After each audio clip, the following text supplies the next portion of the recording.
नमस्कार साथियों और प्यारे मित्रों। आज से हम लोग निदान स्थान की बात करते हैं, वो भी चरक के निदान स्थान की बात शुरुआत करेंगे।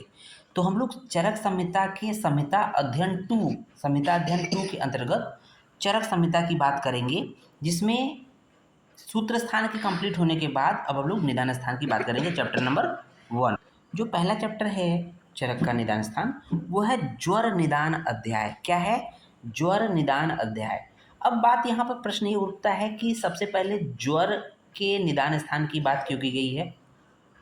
तो इसके लिए चरक ने क्या बोला है कि क्यों ज्वर निदान, सबसे पहले ज्वर निदान की बात करते हैं। तो चरक ने चिकित्सा 3 के अंतर्गत क्या बोला है कि ज्वर सभी रोगों में प्रधान अर्थात राजा माना गया है। भाई, जो प्रधान है, मुख्य है, हम सबसे पहले उसी की बात करते हैं ना। अगर हम किसी भीड़ में, अगर किसी भीड़ में कहीं न कहीं अगर भीड़ से तो बात कर नहीं सकते हैं, पर्टिकुलर एक उसके मुख्य रूप को, लीडर को, उससे बात करेंगे। तो जो नेता होगा, जो प्रमुख होगा, प्रधान होगा, राजा होगा, उसी से बात करेंगे।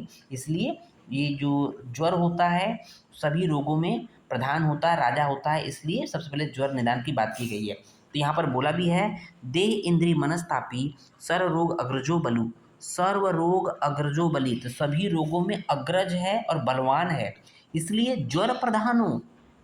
ज्वर प्रधान होता है। रोगाणाम उक्तो भगवतपुरा। तो जितने भी रोग बताए गए हैं उन सभी में ये ज्वर प्रधान होता है। ये तो बात चरक करते हैं। सुश्रुत ने क्या बोला है कि अत सर्व विकाराणाम आमय राजा प्रकृतिता। तो सुश्रुत बोलते हैं कि जो ज्वर होता है सभी विकार में, सभी रोगों में राजा होता है। इन्होंने भी राजा की बात कही है। अष्टांग हृदय क्या कहते हैं? ज्वरो रोगपति पापमा। ज्वर क्या होता है? रोगपति होता है, रोग का पति। तो जैसे कहते हैं ना, जैसे ग्राम प्रधान होते हैं तो प्रधानपति, है ना। आजकल कुछ लोग अपने आप को कहते हैं प्रधानपति हैं, तो वो प्रधान मानती हैं, है ना, प्रधानपति।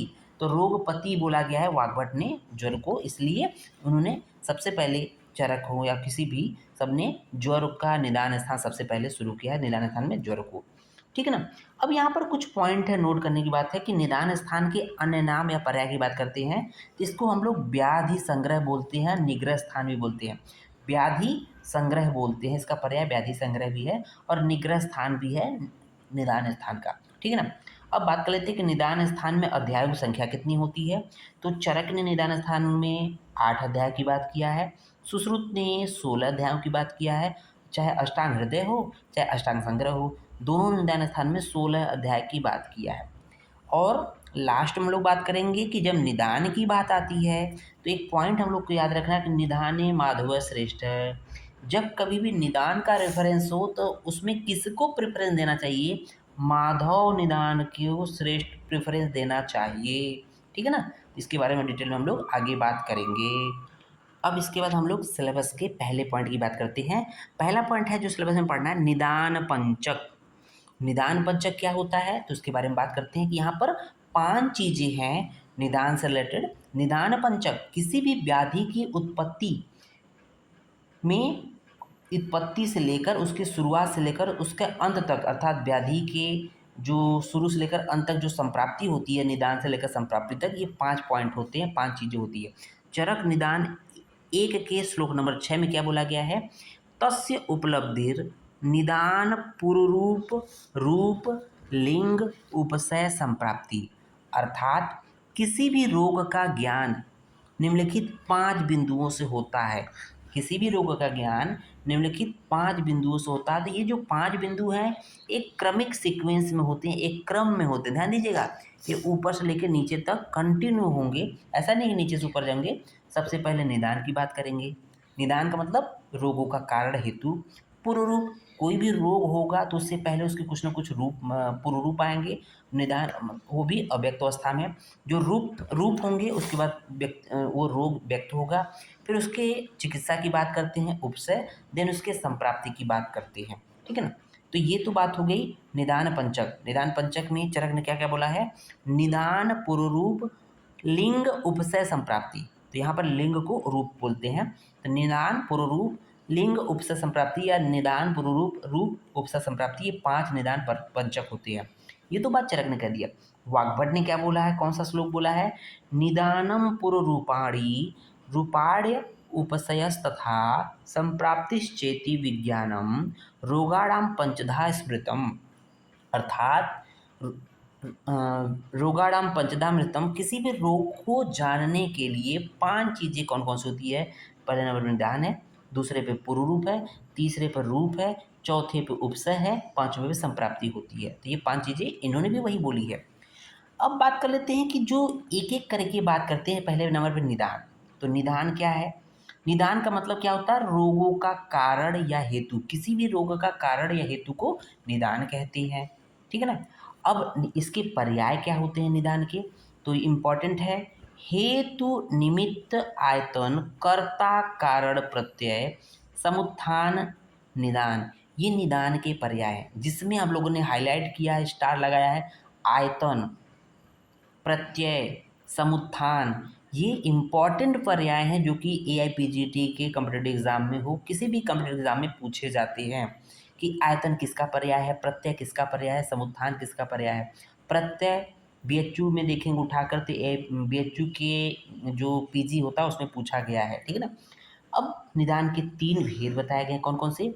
असात्म इंद्रियार्थ संयोग, प्रज्ञापराध और परिणाम। तो ये तीनों को एज याद कर लीजिए। अभी हम इसको डिटेल में बात करेंगे। दूसरा पॉइंट देखेंगे, पूर्व रूप। पूर्व रूप क्या है?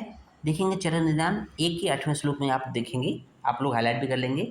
पूर्व रूपम प्राग उत्पत्ति लक्षणम व्याधि। अर्थात व्याधि की उत्पत्ति के पूर्व जो लक्षण उत्पन्न होते हैं, किसी भी व्याधि के उत्पत्ति के पूर्व जो लक्षण उत्पन्न होते हैं उसे पुरुरूप कहते हैं। ठीक है, पुरुरूप की बात हो गई। तीसरे नंबर पर रूप है, जिसको हम लोग लिंग बोलते हैं। तो रूप के पर्याय कौन कौन से होते हैं? इंपॉर्टेंट है, रूप, लिंग, लक्षण, आकृति, चिन्ह, संस्थान, व्यंजन। वेरी वेरी इंपॉर्टेंट है। ये आपके रूप के या लक्षण के पर्याय होते हैं। अब देखेंगे प्रादुर्भूत लक्षणम पुनर्लिंगम।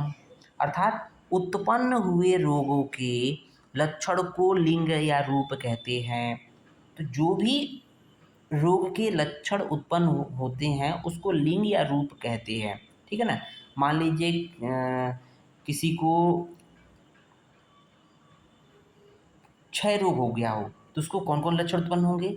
उसको खांसी आएगी, खांसी के साथ साथ बलगम होगा, तो ये प्रत्यक्षदर्शी होगा। तो कुछ इस तरह के जो उत्पन्न व्याधि है उसके जो लक्षण है वही उसी को रूप कहते हैं, लिंग कहते हैं। चौथे नंबर पे हम लोग देखेंगे उपशय।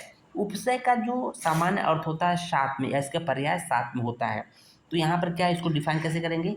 औषध अन्न विहार के सुखावह उपयोग को उपशय कहते हैं।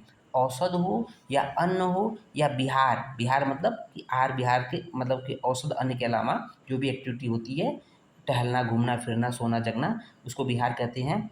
कि सूखा हुआ उपयोग को उपशय कहते हैं। चक्रपाणी ने उपशय के 18 भेद बोले हैं। तो प्रश्न पूछता है उपशय के कितने भेद होते हैं? तो चक्रपाणी ने उपशय के 18 भेद बोले हैं।